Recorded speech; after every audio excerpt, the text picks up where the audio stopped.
सत श्री अकाल, आदाब, नमस्कार दोस्तों। आप सभी का स्वागत है हमारे ऑनलाइन प्लेटफॉर्म गब्बर्स एजुकेशन में। हमने एक नई सीरीज़ की हिंदी में शुरुआत कर रखी है और वो सीरीज़ है जो पर्टिकुलरली पंजाब का पेपर जो PS टेट है और इसके अलावा जो चंडीगढ़ TGT है उसके ऊपर बेस्ड है। तो चंडीगढ़ TGT में जिस लेवल के क्वेश्चन आते हैं TGT में उस लेवल के क्वेश्चन की ये सीरीज़ है, प्रीवियस ईयर क्वेश्चन है। तो इस सीरीज़ की आज 4th लेक्चर है। शुरुआत करते हैं उससे पहले जानकर दे दें, अगर आपने अभी तक हमारे YouTube चैनल को सब्सक्राइब नहीं किया है सब्सक्राइब कर लीजिए और साथ में बेल आइकॉन दबा दीजिए ताकि कि हमारी आने वाली हर एक वीडियो सबसे पहले आपके पास पहुंच सके। इसके अलावा इंस्टाग्राम, टेलीग्राम और ये व्हाट्सअप नंबर है हमारा, आप इस माध्यम से भी हमारे साथ जुड़ सकते हैं। शुरुआत करते हैं आज के लेक्चर की। पहला क्वेश्चन है, which of the following activities has not been given the status of mother sports. इनमें से कौन सी एक्टिविटी है जिसके पास स्टेटस नहीं है किस चीज़ का, मदर ऑफ स्पोर्ट्स का, स्पोर्ट्स की माँ होने का स्टेटस नहीं है। ऑप्शंस हैं एथलेटिक्स, स्विमिंग, जिम्नास्टिक्स और हंटिंग। सही आंसर है हंटिंग, क्योंकि आपने सुना होगा एथलेटिक है, एथलेटिक्स को बहुत सारी कंट्रियों में जो बहुत सारे स्पोर्ट्स पर्सन है जो क्या बोलते हैं कि स्पोर्ट्स की माँ है। स्पोर्ट्स की माँ किसको बोलते हैं? एथलेटिक को। स्विमिंग को भी बोलते हैं, जिम्नास्टिक को भी बोलते हैं। तो इन तीन जो गेमें हैं ये तीनों गेम बहुत ही ज़्यादा खेले जाने वाली गेम है और ये वो गेम है उन 5-6 गेम में से एक, ये 3 गेम है जो सबसे स्टार्टिंग में जब मॉडर्न ओलंपिक स्टार्ट हुए तब भी थी। हर एक गेम में ये वाली जितने भी हमारे इवेंट होते हैं, चाहे एशियन गेम है, कॉमनवेल्थ गेम है, ओलंपिक है, जितने भी इवेंट है उनमें ये वाली सारी की सारी गेम्स हैं होती हैं और स्टार्टिंग से ही हैं, ये सारी गेम स्टार्टिंग में ही है। नेक्स्ट क्वेश्चन है, which one of the following might be included in good exercise programme to significantly improve flexibility. बात किसकी हो रही है? फ्लेक्सिबिलिटी की, कि कौन सा प्रोग्राम है इनमें से जो इम्प्रूव करता है फ्लेक्सिबिलिटी को। ऑप्शंस में क्या है? Plyometrics, interval training, body pumps या योग। प्लायोमेट्रिक हम लास्ट क्लास में भी करके आए कि प्लायोमेट्रिक्स होता क्या और उससे क्या होता है। इसका सही आंसर है योग। योगा जो आसनास है, आसन हम करते हैं तो उससे क्या होता है, हमारी फ्लेक्सिबिलिटी है जो वो इंक्रीज होती है, इम्प्रूव होती है, बढ़ती है। अलग अलग पोज है, आसन्स हैं, तो आसन्स करने से, योग करने से क्या होता है, हमारी फ्लेक्सिबिलिटी बढ़ती है। प्लायोमेट्रिक्स क्या है? प्लायोमेट्रिक एक्सरसाइज हम स्ट्रेंथ को बढ़ाने के लिए करते हैं। कौन सी स्ट्रेंथ? Explosive strength. तो इससे हमारी एक्सप्लोजिव स्ट्रेंथ बढ़ती है। इंटरवल ट्रेनिंग जो है इंडोरेंस को बढ़ाने के लिए यूज किया जाता है। नेक्स्ट क्वेश्चन है, ascorbic acid is also known as. Ascorbic acid है, इसको और किस नाम से जाना जाता है? लास्ट क्लास में मैंने बोला भी था, ये प्रीवियस ईयर क्वेश्चन ही है कि ऐसे क्वेश्चन आते हैं कि किसी विटामिन का नाम पूछ लेंगे या फिर यहाँ पे दे सकते थे कि विटामिन डी उसका नाम क्या है। यहाँ पे इन्होंने पूछा एस्कॉर्बिक एसिड का किसको बोला जाता है। ऑप्शंस हैं vitamin D, vitamin B complex, vitamin C और विटामिन के। सही आंसर है विटामिन सी। विटामिन सी को एस्कॉर्बिक एसिड बोला जाता है। इसकी कमी से कौन सा रोग होता है? तो इसकी कमी से स्कर्वी रोग है जो होता है। बाकी ये सारे के सारे विटामिन और उनके केमिकल नेम दे रखे हैं, इसको एक बार आप वीडियो को पॉज करके पढ़ लेना, ताकि कि बार बार पढ़ोगे तो ही याद होंगे। ऐसा कोई भी इंसान ही नहीं है कि एक बार पढ़े और उसको याद हो जाए, तो बार बार पढ़ोगे तो ही याद होंगी चीज़ें। नेक्स्ट क्वेश्चन है, in jumping event where there are more than 8 competitors, each competitor shall be allowed। अगर जंपिंग इवेंट हो रहा है और उसमें क्या बोल रहे हैं कि ज़्यादा है, किससे ज़्यादा? 8 व्यक्तियों से, जो कॉम्पिटिटर हैं जो पार्ट ले रहे हैं, पार्टिसिपेट कर रहे हैं, वो 8 से ज़्यादा लोग हैं, तो हर एक कॉम्पिटिटर को कितने ट्रायल मिलेंगे ये पूछ रहे हैं। ऑप्शंस हैं 2 ट्रायल्स, 3 ट्रायल्स, 6 ट्रायल और नो ट्रायल। सही आंसर है 3 ट्रायल। अगर 8 से ज़्यादा प्लेयर हैं, एथलीट हैं जो पार्टिसिपेट कर रहे हैं, तो उनको 3 ट्रायल मिलेंगे। मान लीजिए कि 20 कॉम्पिटिटर हैं, 20 एथलीट हैं, उनको 3 ट्रायल सभी को मिले, उसके बाद बेस्ट 8 उठाएंगे, वो बेस्ट 8 हैं जो एथलीट, उनको उठा लिया, फिर उन 8 एथलीट को और 3 ट्रायल दिए जाएंगे, तो टोटल 6 ट्रायल। बट अगर 8 से ज़्यादा तो पहले कितने ट्रायल दिए जाएंगे, 3 ही ट्रायल दिए जाएंगे, फिर उनमें से जो बेस्ट 8 हैं उनको 3 और ट्रायल दिए जाते हैं। मान लीजिए अगर 7 हैं या 8 ही हैं, इससे ज़्यादा है ही नहीं एथलीट, 7 ने ही पार्टिसिपेट किया है, तो उन सातों को 6 ट्रायल मिलेंगे, बट ज़्यादा है तो पहले 3 ट्रायल दिए जाएंगे, फिर बेस्ट 8 को उठा के बाकियों को निकाल दिया जाएगा, उनको उठा के उनको और 3 ट्रायल जो दिए जाएंगे।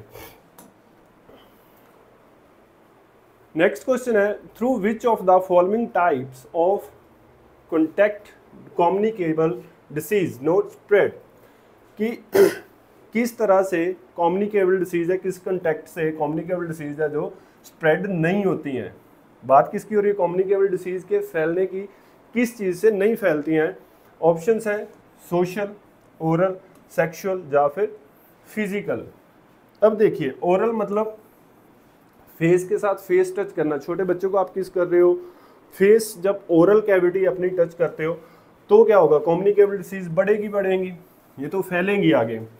सेक्स करने से, सेक्सुअल डिसीज जितनी भी है, एसटीडी हैं, वो सब एसटीडी हैं या फिर एड्स है, वो कैसे फैलता है, सेक्स करने से या फिर ब्लड ट्रांसफ्यूजन से। तो सेक्स करने से भी हमारी कम्युनिकेबल डिसीज है वो स्प्रेड होती हैं। फिजिकली आप किसी को हग कर रहे हो, किसी के साथ गेम खेल रहे हो, कुछ भी कर रहे हो, तो इस चीज़ से भी जो डिसीज है फैलती हैं। बट सोशल, सोसाइटी में आप सोशली हो, जैसे कि आप किसी को मैसेज कर रहे हो, फ़ोन कर रहे हो, कॉल कर रहे हो, किसी को आवाज़ लगा के बात कर रहे हो दूर से, तो उससे अगर आप सोशली हो, आप ऐसे बातचीत कर रहे हो एक दूसरे से, तो इस चीज़ से कम्युनिकेबल डिसीज है नहीं फैलेगी। तो सही आंसर क्या है, ए ऑप्शन।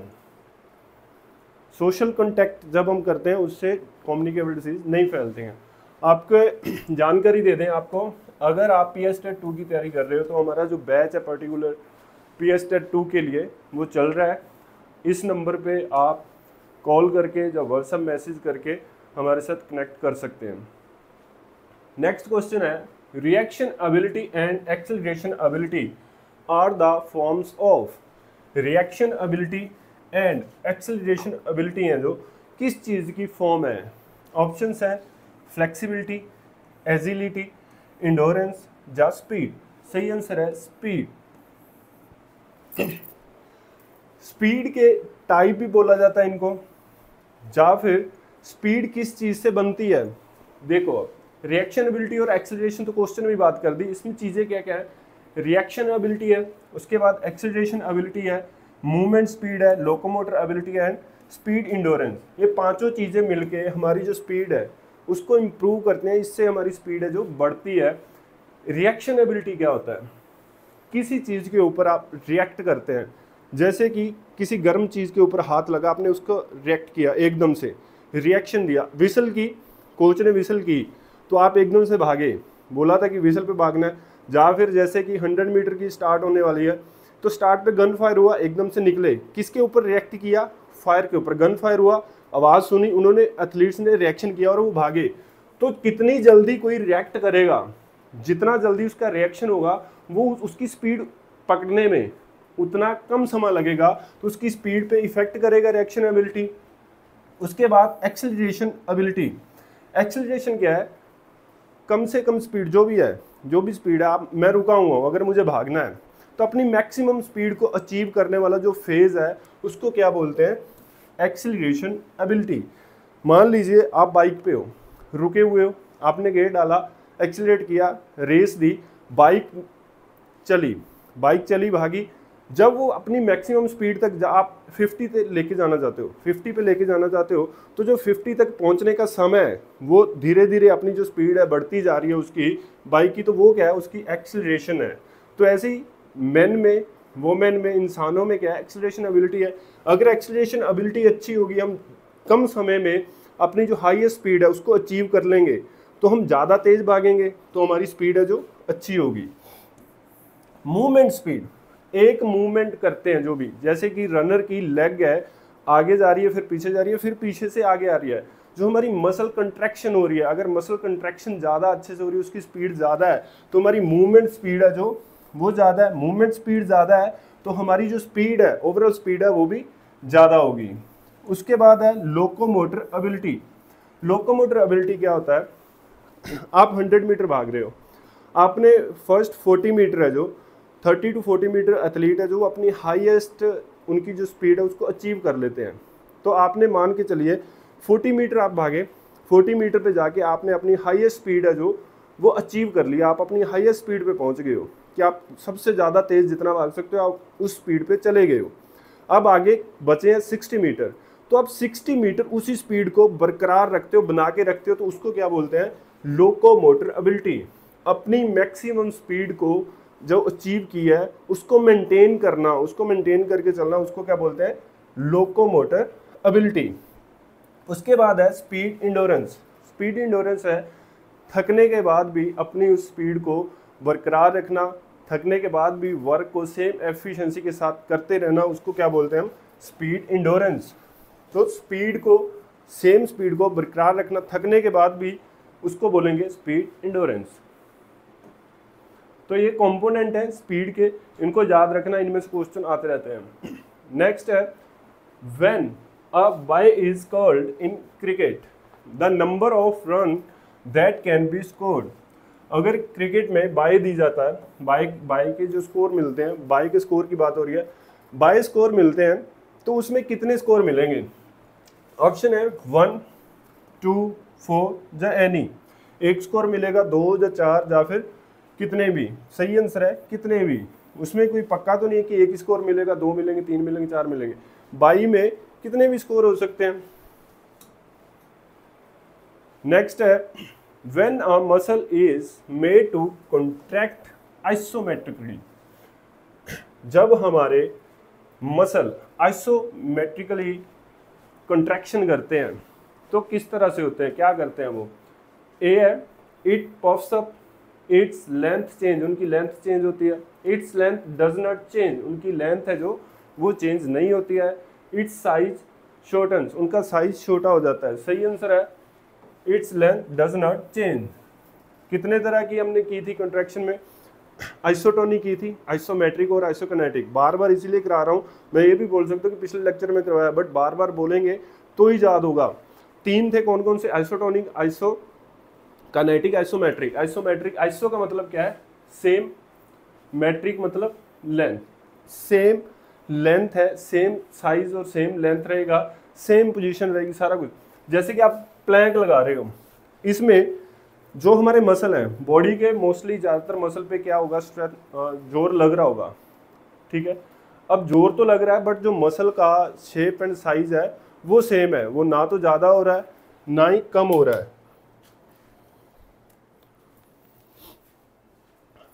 मसल का शेप एंड साइज जब चेंज नहीं होता तो उसको हम क्या बोलते हैं, आइसोमेट्रिक। आइसोटोनिक में चेंज होता है। तो इसका क्या है, length does not change, muscle की जो लेंथ है वो ना तो चेंज ही नहीं होगी, ना तो बढ़ेगी ना ही कम होगी। नेक्स्ट है body beautiful was the idea of. Body beautiful जो आइडिया है ये किनका था। अगर आपने हिस्ट्री पढ़ी है तो आपको पता होगा। ऑप्शंस है इंडियंस, इजिप्शियंस, ग्रीक्स या रोमन। सही आंसर है ग्रीक। एस्थेटिक, एस्थेटिक वर्ड आपने सुना होगा फिलोसफी का, उसका मतलब क्या है, उसका मतलब ही ब्यूटीफुल है, ठीक है, ब्यूटी ऑफ बॉडी। तो ब्यूटी ऑफ बॉडी वर्ड कहाँ से आया है, ग्रीक से आया है। इसका मतलब क्या होता है, एस्थेटिक। एस्थेटिक का मतलब ही क्या है कि ब्यूटी, बॉडी की ब्यूटी या फिर आर्ट की ब्यूटी, उसको क्या बोला जाता है, बॉडी ब्यूटीफुल एस्थेटिक। अगर आप इनके जो पुरानी जितने भी फोटोज़ हैं एशियन टाइम के देखोगे तो न्यूड फोटोज़ हैं। मोस्टली ग्रीक में न्यूड फोटोज़ बहुत हैं, उनके पुराने जो काल की हैं। तो ये न्यूड क्यों है, क्योंकि कपड़े नहीं है, दिखाने के लिए बॉडी की जो सुंदरता है उसको दिखाने के लिए कपड़े नहीं पहने जाते थे, इसीलिए न्यूड फोटोज़ बहुत सारी आपको मिलेंगी। इनके जो एशियंस फोटो है, पुरानी फोटो है, बहुत सारी वो न्यूड फोटो मिलेंगी। नेक्स्ट क्वेश्चन है किन्सियोलॉजी इज द स्टडी ऑफ। किन्सियोलॉजी किस चीज़ की स्टडी है। ऑप्शंस है human motion, motor movement, physical fitness या फिर एंथ्रोपोलॉजी। सही आंसर है ह्यूमन मोशन। ह्यूमन के मोशंस की, मूवमेंट जो भी हम करते हैं उसकी स्टडी को क्या बोला जाता है? किन्जियोलॉजी।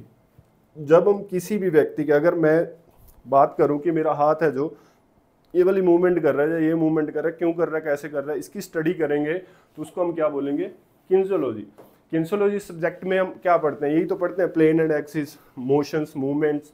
तो वो किसके क्यों पढ़ते हैं? ताकि कि हम ह्यूमन के मोशन को समझ सके, हमें पता चले कि हम ये मोशन करते क्यों है, कैसे करते हैं, किस तरह से मोशन होते हैं।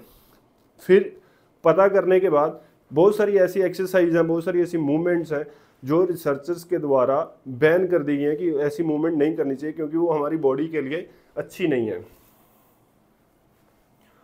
मोटर मूवमेंट्स वो मूवमेंट्स जो बेसिक मूवमेंट्स है हम करते हैं, जैसे कि जंपिंग, कैचिंग, थ्रोइंग, रनिंग, ये सब बेसिक्स ही हैं, ये मोस्टली सिखानी नहीं पड़ती है। जंपिंग करना आता है, हर कोई जंप करता है, थ्रो करना आता है, रनिंग करनी आती है, तो ये सब बेसिक सी मूवमेंट है, इनको हम क्या बोलते हैं? Motor movements. उसके बाद फिजिकल फिटनेस।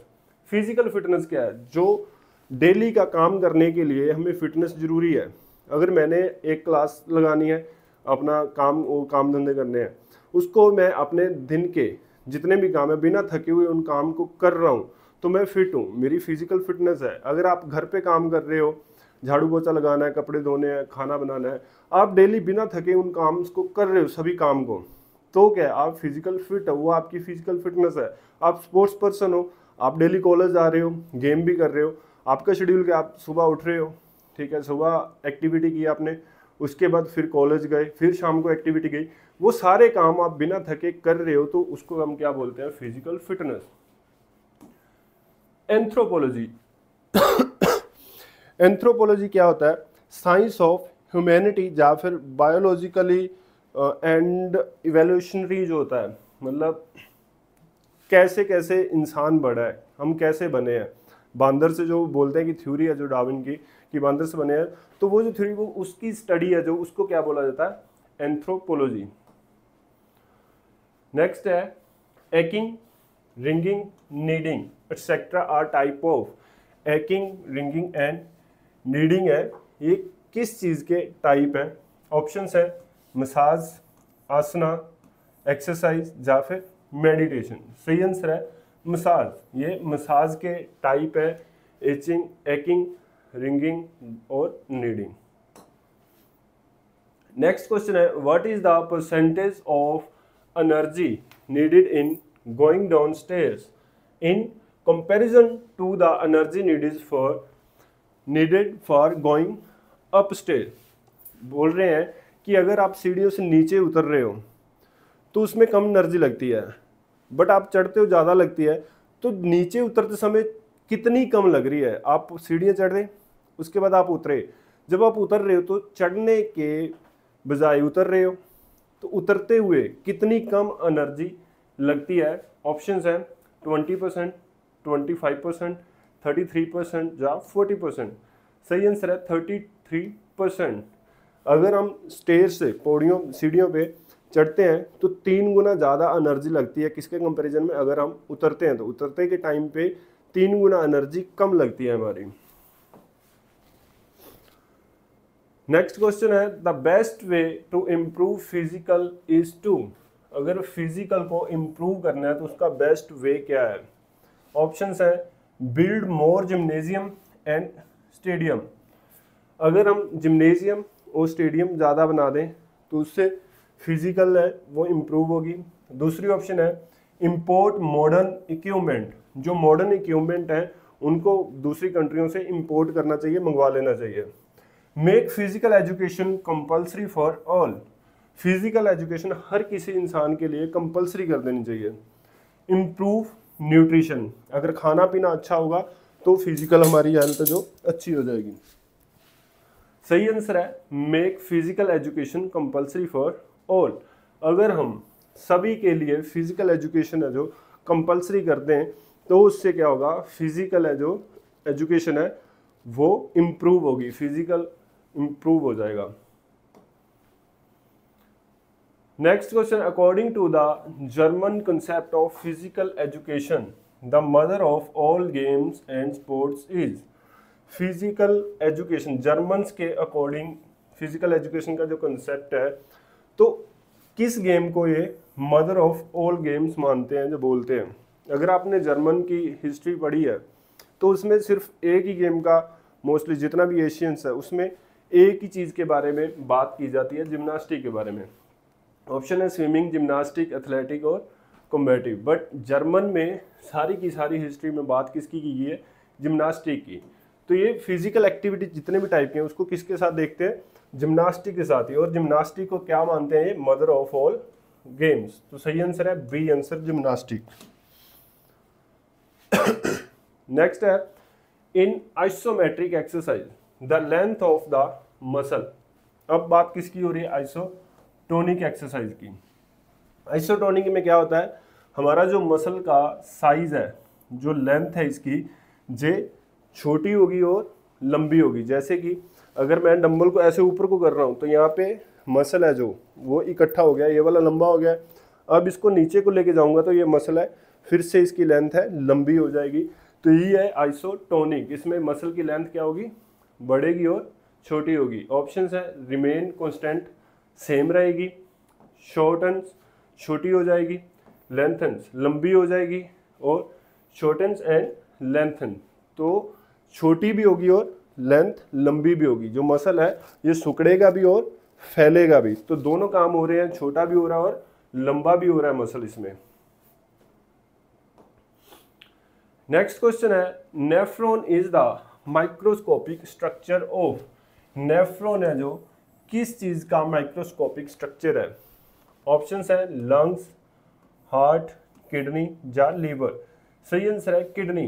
किडनी का जो सबसे छोटी यूनिट जो काम कर रही है, उसका एक सबसे छोटे जो सेल है उसके सेल्स को क्या बोलते हैं, तो नेफ्रॉन बोला जाता है। याद रखना। इसके अलावा और भी क्वेश्चन आ जाता है, लंग्स है, जैसे लंग्स का जो छोटी सी फंक्शनल इकाई है, सबसे छोटी इकाई जो काम कर रही है, उसको क्या बोला जाता है, तो उसको बोला जाता है एल्वोली। इसके बाद हार्ट में हमारे जो सेल है, लीवर में, लीवर की अगर बात करें, लीवर में कौन से सेल होते हैं, तो उसमें होते हैं हेप्टिक लोबुलस, ऐसे करके नाम है, लोबुलस करके। हेप्टिक लोबुलस जो सेल है बोला जाता है लीवर के, जो फंक्शनिंग यूनिट है, structural and functional unit. Next question है outermost covering of muscle cell is.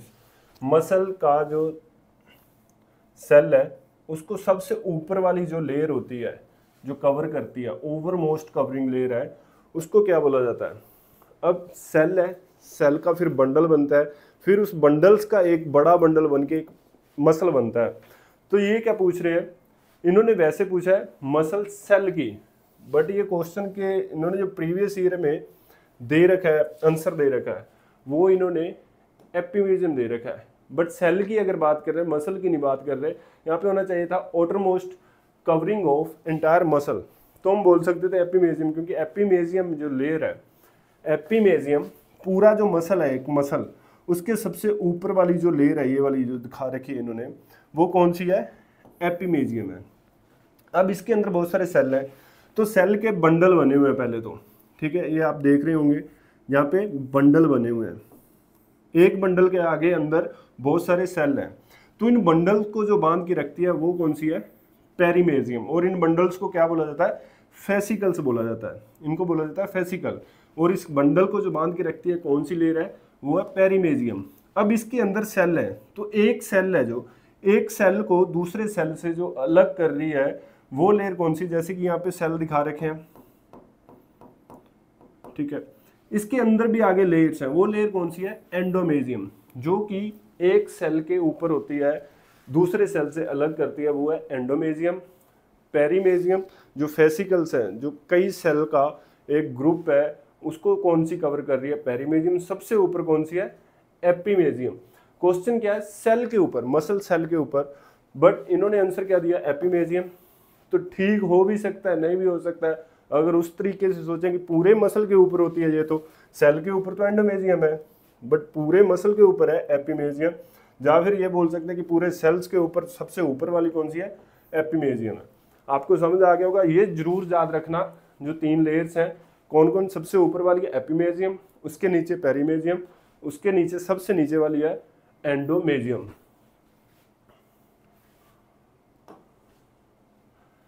Next question है deficiency of iodine cause. Deficiency of iodine, अगर आयोडीन की कमी होती है तो कौन सा रोग होता है? ऑप्शंस है ग्वाइटर रोग, थायराइड रैकेट या फिर स्कर्वी। सही आंसर है ग्वाइटर। ग्वाइटर रोग कब होता है? जब आयोडीन की कमी हो जाती है हमारी बॉडी में, तो ग्वाइटर रोग होता है। इसमें क्या होता है ग्वाइटर रोग में?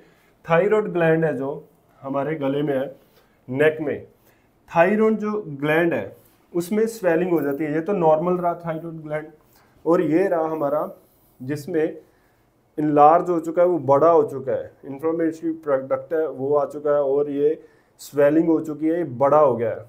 तो इसको क्या बोलते हैं? ग्वाइटर रोग हो गया, जिसकी वजह से हमारा जो पूरा सिस्टम है, मेटाबॉलिक सिस्टम है, वो भी अफेक्ट होता है। थायराइड की प्रॉब्लम जो होती है उसमें क्या होता है? जितने भी हमारा मेटाबॉलिज्म है वो इफेक्ट होता है, क्योंकि जो थायरोक्सिन हार्मोन जो सीक्रेट करता है थायराइड ग्लैंड, वो इफेक्ट होते हैं, वो कम हो जाते हैं, ज़्यादा हो जाते हैं, जिसकी वजह से हमारा पूरा मेटाबॉलिज्म है जो वो इफेक्ट हो जाता है। हमें स्वेलिंग सी आने लग जाती है, मोटे हो जाते हैं, यहाँ पे सोज आ जाएगी, पूरी बॉडी में स्वेलिंग सी आने लगती है। रैकेट्स विटामिन डी की कमी से या कैल्शियम की कमी से होने वाला रोग है। हड्डियाँ जो वो मुड़ जाती हैं छोटे बच्चों की। स्कर्वी रोग विटामिन सी की कमी से होता है। नेक्स्ट क्वेश्चन है increase of muscle mass following resistance work is. Increase of muscle mass, बात किसकी हो रही है? मसल मास इंक्रीज होने की। जब हम रेजिस्टेंस वर्क करते हैं, जब जोर लगा के कोई काम करते हैं, तो हमारा मसल मास है जो बढ़ जाता है, उसको क्या बोला जाता है? ऑस्टियोपोरोसिस, मस्कुलर आट्रोफी, मस्कुलर हाइपरट्रोफी या फिर हाइपरफेजिया। सही आंसर है हाइपरट्रोफी, मस्कुलर हाइपरट्रोफी। किसे बोलते हैं? जब हम एक्सरसाइज करते हैं, जिम जाते हैं, एक्सरसाइज करते हैं, साथ में डाइट ले रहे हैं, तो हमारा जो मसल है उसका साइज है जो बढ़ जाता है, तो इसको क्या बोलते हैं? हाइपरट्रोफी। अगर मसल मास कम हो जाता है तो इसे क्या बोलते हैं? आट्रोफी। हाइपरट्रोफी में होता क्या है? जब हम जिम जाते हैं या कोई भी एक्सरसाइज करते हैं, स्ट्रेंथनिंग की एक्सरसाइज करते हैं, रेजिस्टेंस वर्कआउट करते हैं, उससे क्या होता है? हमारे जो मसल हैं, मसल टोन में रहते हैं, मसल के सेल टोन में रहते हैं, उनका साइज थोड़ा बढ़ जाता है, उनकी थिकनेस बढ़ जाती है। इसके अलावा उनके नंबर ऑफ सेल हैं जो वो बढ़ जाते हैं, इसलिए हमारे मसल हैं जो बिग होते हैं, बड़े शो भी होते हैं, बड़े दिखते भी हैं, क्योंकि उनमें टोन रहती है, वो टोन में रहते हैं, इसलिए वो हाइपरट्रोफी मतलब जब हमारे मसल है वो वीक होने लगता है, उनका साइज कम होने लगता है, तो उसको बोलते हैं आट्रोफी।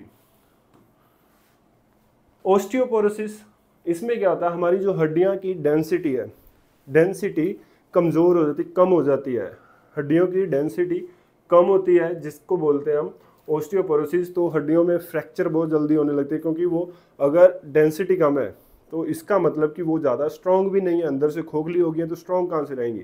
स्ट्रॉन्ग नहीं है तो फ्रैक्चर जल्दी हो सकता है। इसके अलावा जितने भी हड्डियों के साथ प्रॉब्लम्स हैं वो आने लगती हैं, पेन होने लगती है। फ्रैक्चर तो नॉर्मल सी बात हो जाती है कि ऑस्टियोपोरोसिस है अगर किस लेवल का है तो फ्रैक्चर बहुत जल्दी होता है, जिसको भी ऑस्टियोपोरोसिस है। नेक्स्ट है टेंडिनिटिस इज। टेंडिनिटिस क्या है?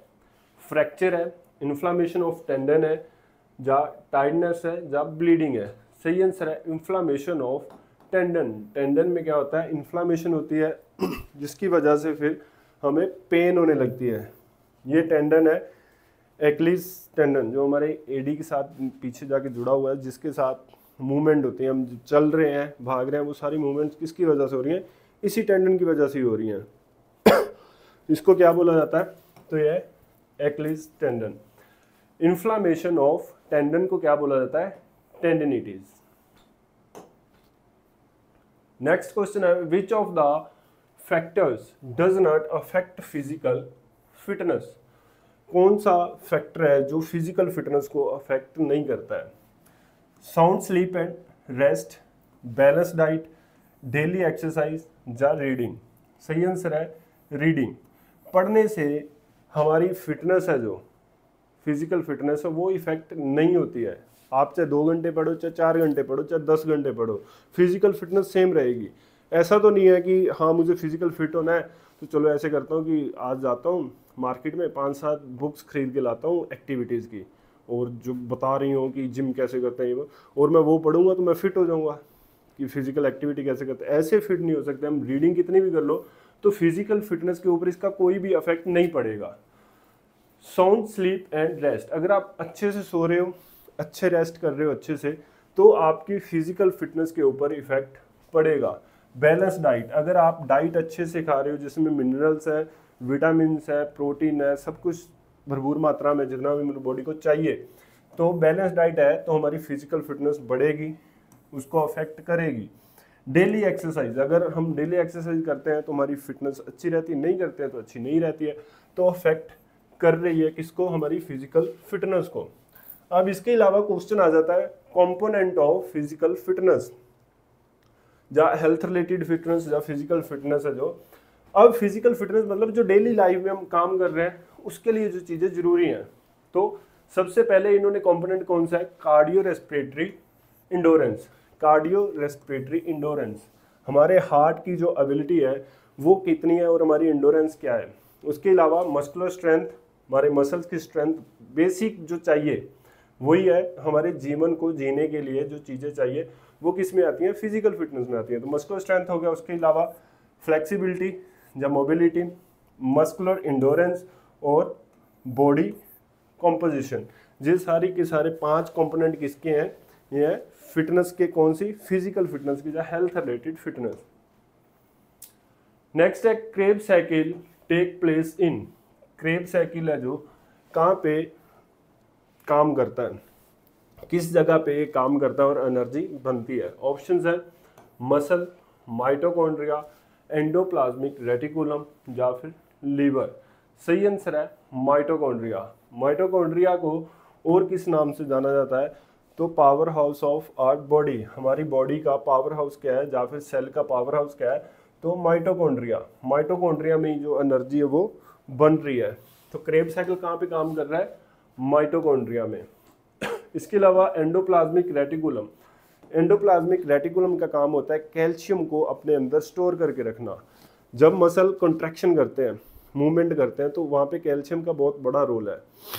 तो कैल्शियम जो है जब रेस्ट कर रहे हैं उसको अपने अंदर फिर से बंद करके कौन रखता है, एंडोप्लाज्मिक रेटिकुलम।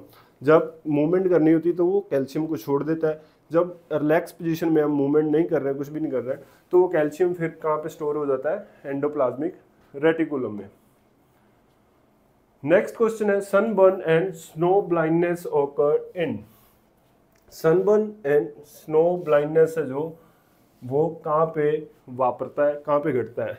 अब स्नो ब्लाइंडनेस है क्या, अगर आप कभी पहाड़ों पे गए हो जहाँ पे बर्फ ही बर्फ है और ऊपर से धूप भी निकली हुई है, तो बर्फ की तरफ देखा भी नहीं जाता, एक तरह से अंधे हो जाते हैं, दिखाई भी नहीं देता, तो वही है एक तरह से स्नो ब्लाइंडनेस। कहाँ पे होता है, कोल्ड क्लाइमेट में, हॉट क्लाइमेट में, हाई एल्टीट्यूड या फिर ह्यूमिड क्लाइमेट। ये होता है हाई एल्टीट्यूड वाली जगह पे।